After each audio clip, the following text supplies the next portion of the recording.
अस्सलामुअलैकुम वरहमतुल्लाहि वबरकातुहू। गुज़िश्ता 13 बरसों से जनाब गौस भाई पेश करते हैं अल सना चिकन गलीम, जायके में लाजवाब, लज्जत में बेमिसाल, शरबती गेहूं, असली घी में तरबतर, सबसे बेहतरीन क्वालिटी, सुप्रीम क्वांटिटी और रीजनेबल दाम में, पाकीज़ा माहौल में, हर शाम 5 बजे से रोजदारों के तन बदन में कुव्वत और तवानाई के लिए अल सना की हलीम। अल सना की हलीम शहर में हर जगह दस्तयाब। एक बार तशरीफ लाइए, बार बार चले आइए। हर शाम 5 बजे से रात देर गए तक गौस भाई की तैयार करदा माहिरीनी पकवान का बेमिसाल नमूना अल सना चिकन हलीम। अल सना चिकन हलीम से मैं आपका दोस्त अशरफ ज़ीशान आप सभी को वेलकम करता हूँ।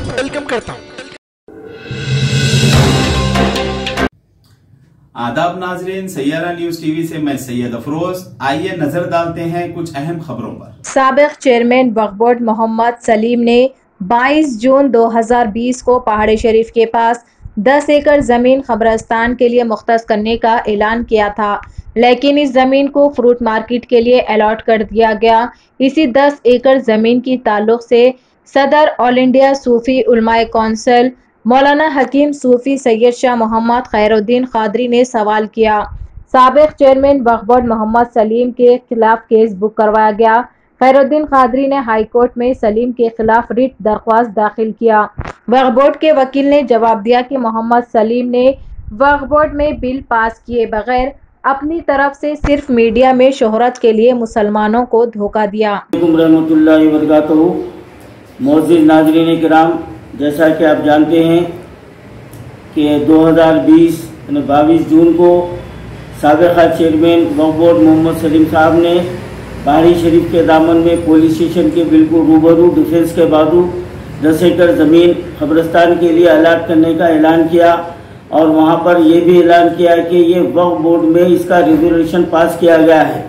हम उसके तीसरे दिन उस मुकाम पर पहुंचकर हमने उनसे सवाल किया कि शहर से इतनी दूर मैयतां लाने के लिए आप क्या इंतज़ाम किए और यहाँ पर गुस्ल खाने की तामीर कीजिए और जो है ना डिफेंस से इसका NOC लेना जो ना ज़रूरी है, आप जो है ना इसके लिए कदम उठाइए। हमारे इन सवालात पर उन्होंने हमारे पर दबाव बरकरार रखने के लिए हमारे खिलाफ एक झूठा मुकदमा दर्ज कर दिया, जो आज वो नंबर पर आ गया है और डिस्ट्रिक्ट कोर्ट में हमारा वो केस चल रहा है। पेशियाँ हो गए हैं, शुरू हो गए हैं और बारहा हम सलीम साहब को इस तरफ तवज्जो दिलाते रहे, लेकिन उनके कान पर जू नहीं चली। तो अब हम जो है ना वक्फ बोर्ड में हम हाई कोर्ट में हमने केस को जो ना फाइल किया है, जिसका नंबर है WP 9149 2023। हाई कोर्ट में हमने केस फाइल किया और उसका आज आर्गूमेंट आ गया है और यहाँ पर ये बात वाज़ेह हो गई है कि वक्फ बोर्ड के वकील ने कहा कि उस ज़मीन के ताल्लुक से साबिक़ा चेयरमैन मोहम्मद सलीम ने वक्फ बोर्ड में कोई रेजोल्यूशन पास नहीं किया, बल्कि वो मुसलमानों को धोखा देने के लिए अपनी सस्ती शोहरत के लिए मीडिया के सामने अखबारात के ज़रिए से सिर्फ ऐलान किया है। तो यहाँ पर साबिक़ा चेयरमैन मोहम्मद सलीम और मौजूदा चेयरमैन हज कमेटी की ये चेहरे से झूठ का नकाब उतर चुका है और उन्होंने इसके ऊपर सवाल उठाने वालों के खिलाफ जो हमारे खिलाफ केस जो ना दर्ज किया है और उसके पेशियाँ चल रहे हैं। तो मैं सलीम साहब से पूछना चाहता हूं कि क्या एक मुसलमान के लिए ये जेब देता है? क्या आप जो है ना आपका ये दावा है कि अल्लाह देख रहा, अल्लाह से डरो, क्या ये आप अल्लाह से डर रहे हैं? आप किसी से डरने वाले नहीं हैं और आप 2 साल से मुसलमानों को 3 साल से धोखा दे रहे हैं। अब वो ज़मीन जो है ना फ्रूट मार्केट को अलाट कर दी गई। कहाँ है वो कब्रिस्तान की ज़मीन? सलीम साहब, आपके चेहरे से ये झूठी मुसलमानी का नकाब उतर चुका है। आप आखिरी झूठे जो है ना आप वाक़ई हो चुके हैं। आपके किसी खैर खां ने मुझसे फ़ोन पर कहा कि ये मोहम्मद सलीम अगर मस्जिद में मिंबर पर बैठकर सर पे कुरान रखकर भी अगर कोई बात ये कहते हैं तो उनकी बात का यकीन नहीं करना चाहिए। ये इतने झूठे, इतने फरेबी हैं ये। और इनसे जो तकलीफ उठाए हुए हैं 40 था 45 लोग मुझसे कंट्रैक्ट में हैं और उन्होंने अपना जो है ना दुखड़ा सुनाया है कि ये पैसे के बलबूते पर हर एक को नीचा दिखाने के लिए ये जो ना नाजायज हरबे इस्तेमाल करते हैं झुकाने के लिए। लेकिन सलीम साहब याद रखिए, आप तारीख शाहिद है, जब फिरौन की फिरौनियत हद से ज्यादा बढ़ गई तो अल्लाह ताला ने उसको जो ना दरिया में गर्क कर दिया था। और हारून जब दौलत के लिए ऊपर घुमंड कर रहा था तो उसके सामने दफना दिया गया था। तुम्हारी कोई हैसियत नहीं है, कोई तुम्हारी बिसात नहीं है। अब हम तुम्हारे खिलाफ हाई कोर्ट में तो हम केस दर्ज कर दिए हैं। अब तुम्हारे खिलाफ जो ना चीटिंग का 420 धोखाधड़ी का क्रिमिनल कोर्ट, अब हम जो ना क्रिमिनल में तुम्हारे खिलाफ मुकदमा दर्ज करेंगे।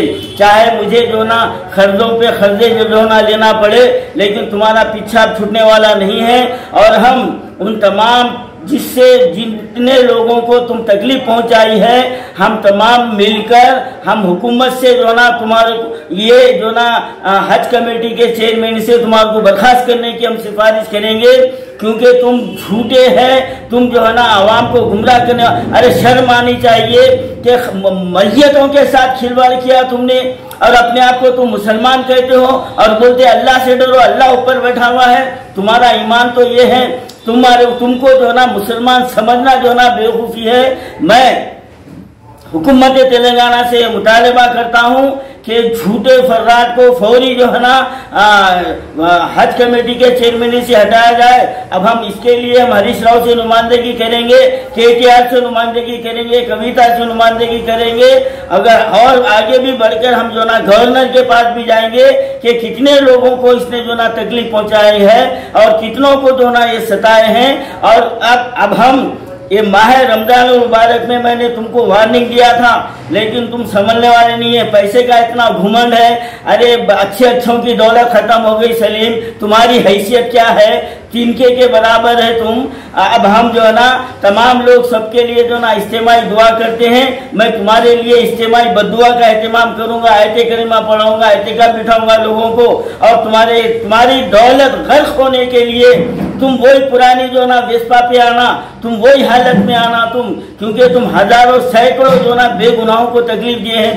तुम्हारा वो हशर होना है कि जब तक के तुम्हारी जो ना गुरूर तकब्बुर खाक में नहीं मिलता, और जो गुरूर तकब्बुर में आता है तो अल्लाह ताला उसको निस्तो नाबूद कर देता है। अब तुम्हारा वक्त आ गया है, तुमने हजारों को तकलीफ पहुंचाई है, बल्कि तुम मुसलमान मैयतों के साथ भी खिलवाड़ किया है। तुमको तो इसकी सजा मिलेगी और अल्लाह ताला जरूर सजा देगा। अब हम वक्फ बोर्ड में भी केस फाइल किए हैं, अब क्रिमिनल में भी जाएंगे, और अगर यहाँ पर भी हमको इंसाफ नहीं मिलेगा तो अब हम सुप्रीम कोर्ट तक भी जाएंगे। लेकिन अब हम तुमको हुकूमत के कोई इदारे में हम देखना पसंद नहीं करेंगे। हम हुकूमत से नुमाइंदगी करेंगे और कानून की मदद भी लेंगे और पुलिस के आला जो ना उहदेदारों से भी मुलाकात। बिस्मिल्लाहिर्रहमानिर्रहीम। अज़ीज़ान मिल्लत इस्लामी, अस्सलाम वालेकुम रहमतुल्लाहि व बरकातुहू।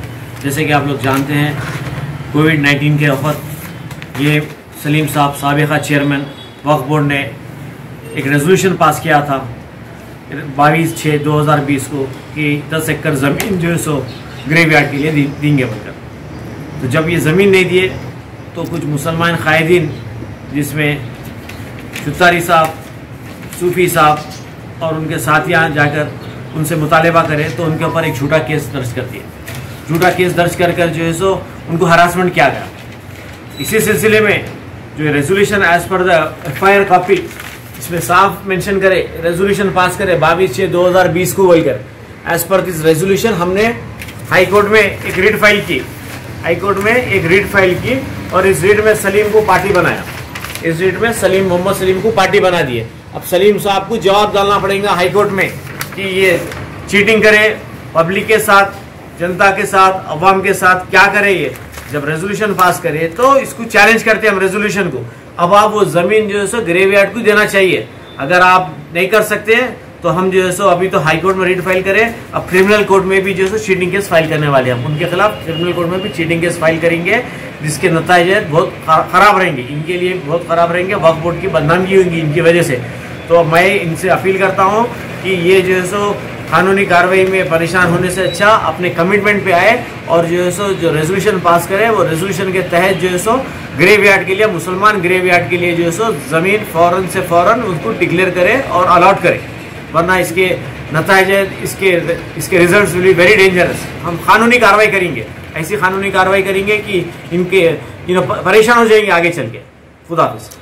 सुप्रीम कोर्ट तक भी जाते, सुप्रीम कोर्ट। अगर हमारे को यहाँ पर रेमेडी नहीं मिलती हाई कोर्ट, तो हम सुप्रीम कोर्ट भी जाएंगे, मगर मुसलमानों का जब मुद्दा है, मुसलमानों के कब्रिस्तान का मुद्दा है, हम किसी हाल भी छोड़ेंगे नहीं। हम जो रेजोल्यूशन पास हो, वो रेजोल्यूशन को जो है इम्प्लीमेंट करें तक छोड़ेंगे नहीं।